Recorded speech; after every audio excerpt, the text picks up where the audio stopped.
Hello friends. दोस्तों, यह हमारा जनरल अवेयरनेस सीरीज़ का पार्ट 2 है। इसमें कुछ फैक्ट बेस्ड क्वेश्चन के बारे में बात की गई है जो ना सिर्फ एग्जाम पॉइंट ऑफ व्यू से वेरी इंपॉर्टेंट है, बल्कि इनसे आपको बहुत कुछ जानने को मिलेगा। So let's start. Welcome to Himalayan Info. दोस्तों, अगर आप हमारे चैनल पर नए हैं तो प्लीज़ सब्सक्राइब कीजिएगा हिमालयन इन्फो। दोस्तों, 82.5 डिग्री भारतीय मानक समय है। यह ग्रीनविच टाइम लाइन से 5 घंटे 30 मिनट आगे है। दोस्तों, यह यूपी के मिर्जापुर जो इलाहाबाद के पास है वहाँ से गुजरता है। भारतीय मानक समय रेखा उत्तर प्रदेश, मध्य प्रदेश, छत्तीसगढ़, ओडिशा और आंध्र प्रदेश से होकर गुजरती है। दोस्तों, मिर्जापुर से जो समय लिया गया है यह संपूर्ण भारत का ही एक समय माना जाता है। और क्या आप जानते हैं कि रशिया एक ऐसा देश है जहां पर 11 मानक समय को अपनाया गया है। दोस्तों, पाक straight Tamil Nadu gulf of Mannar को बे ऑफ बंगाल से जोड़ता है। इसकी चौड़ाई 50 किलोमीटर से 80 किलोमीटर तक है। दोस्तों, 1986 में गल्फ ऑफ मन्नार को मरीन नेशनल पार्क का दर्जा मिला था।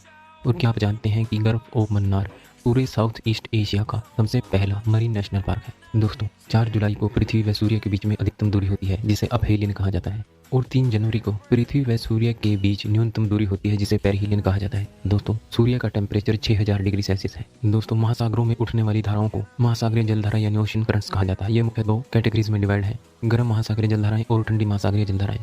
भूमध्य रेखा के निकट क्षेत्रों में उठने वाली सभी प्रकार की जलधाराएं गर्म महासागरीय जलधाराएं होती हैं, जैसे कि गल्फ स्ट्रीम। और पोल्स व लो लॉन्गिट्यूड क्षेत्रों में उठने वाली सभी जलधाराएं ठंडी जलधाराएं होती हैं, जैसे कि लैब्राडोर। दोस्तों, जहां पर हॉट व कोल्ड स्ट्रीम आपस में मिलती है वह क्षेत्र मछली पालन के लिए सर्वोत्तम माना जाता है, जैसे कि उत्तर अमेरिका का ईस्टर्न कोस्ट। दोस्तों, मिड डे मील योजना 1995 में लॉन्च हुई थी और इस योजना को अपनाने वाला सबसे पहला राज्य तमिलनाडु था। तमिलनाडु ने इसे 28 नवंबर 2001 को अपनाया था।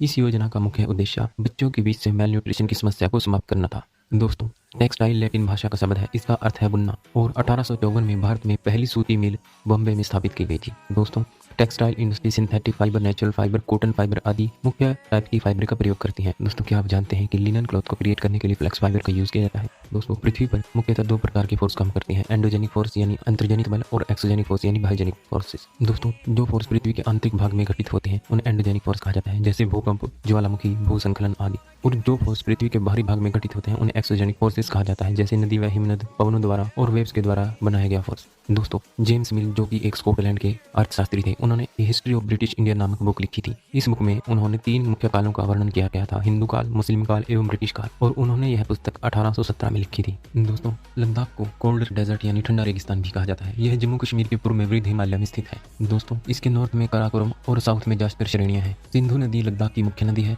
और यह नदी गार्ज का निर्माण भी करती है। दोस्तों, यहाँ न्यूनतम टेम्परेचर -40 डिग्री सेल्सियस होता है और यहाँ साल भर में केवल 10 सेंटीमीटर प्रतिवर्ष वर्षा होती है। दोस्तों, लद्दाख के लोग शाहतूत नामक ऊन के लिए तिब्बती एंटीलोप का शिकार करते हैं। और दोस्तों, क्या आप जानते हैं कि क्रिकेट का बल्ला बनाने के लिए शरपत पेड़, जिसे विलो पेड़ भी कहा जाता है, की लकड़ी का प्रयोग होता है। दोस्तों, मनाली से लेह नेशनल हाईवे दर्रों से होकर गुजरता है, जिनमें बारालाचा, लुंगनालाचा और टंगलंगला मुख्य है। और यह नेशनल हाईवे जुलाई से सितंबर के बीच ही खुलता है। दोस्तों, भारतीय राष्ट्रीय अभिलेखागार की स्थापना 1891 में हुई थी और इसका पूर्व नाम इंपीरियल रिकॉर्ड डिपार्टमेंट था। दोस्तों, यहाँ पर 50,000 से ज़्यादा फाइलें, खंड, पांडुलिपियां, मिनिएचर व नक्शे स्टोर करके रखे गए हैं। दोस्तों, 1651 में पहली इंग्लिश फैक्ट्री की स्थापना हुई थी। पहली ब्रिटिश इंग्लिश फैक्ट्री हुगली नदी के किनारे पर लगी थी और 1696 में फैक्ट्री को किलाबंदी करने की इजाज़त मिल गई थी। दोस्तों, सर्वोच्चता की नीति लॉर्ड हेस्टिंग के काल में आई थी। वे 1813 से 1823 तक गवर्नर जनरल रहे। कर्नाटक की रानी चेन्नम्मा ने इनका विरोध किया और 1824 में उन्हें जेल में डाल दिया गया और बाद में 1829 में उनकी मृत्यु हुई। दोस्तों, सर्वोच्चता की नीति के अंतर्गत कंपनी का अधिकारी सर्वोपरि होता था और अपने हितों के लिए किसी भी राज्य पर कंपनी कब्जा कर सकती थी। दोस्तों, विलय की नीति लॉर्ड डलहौजी के टाइम में आई।